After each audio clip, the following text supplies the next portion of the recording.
Russell rang me and a few of my friends here in Norway and said, is there any possibilities? And we said, yep, that should be go. And it looks like we can have a good week. Yeah.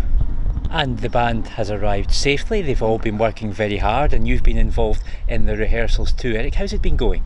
It's going very well. I remember 3 years ago, the band was good, but quite young, and not that many. And now, 3 years later, with all the tuition, what going on with the staff and Russell and all the other tutors, they really put a very fine band together.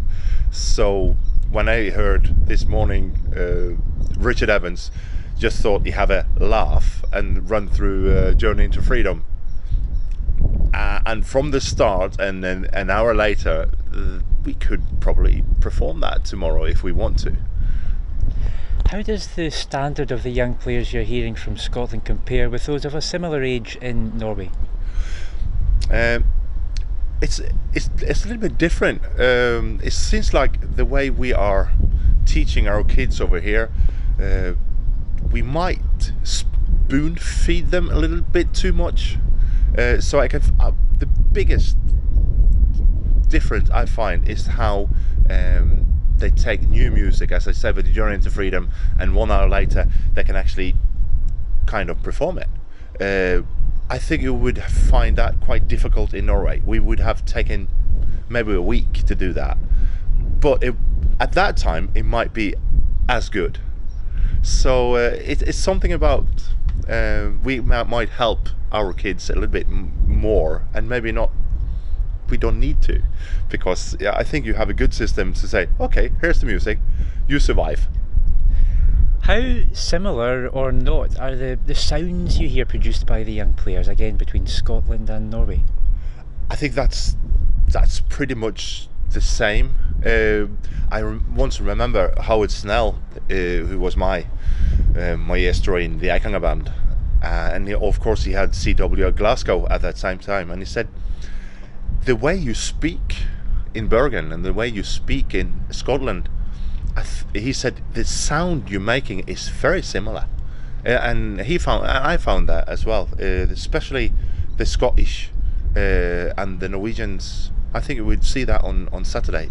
It's very similar. It's actually fun to listen to that. So here we are in Norway. The weather's picking up for us. How do you see the rest of the week taking shape? I've just been on the phone doing all the rest of the small double check-in, and it's going to be a ball. I can promise that this is going to be a very great week. We're going to Voss on Thursday. We're going to be on a rooftop who's covered with grass, and the scenery. I'm not sure if the youngsters can actually play. They would be sort of gobsmacked of the view. And then of course on the Friday we do in the old King Castle in Bergen Center. It's like a 1400 castle, so it's an old scenery. That's going to be special. And then on Saturday we go out and join concert with the Manger Folkehøgskole and the youth band who's there with Reid Gilje in full flow, and put those two bands together. I hope we can manage to find room to put those two bands together and do like Fantasy of Michael Marlowe. I know they are playing it out in Manger, and finish off on Sunday on the top of the roof of Bergen, looking down of that beautiful fjords and the scenery of Bergen city. If it doesn't rain dogs and cats, it would be fantastic.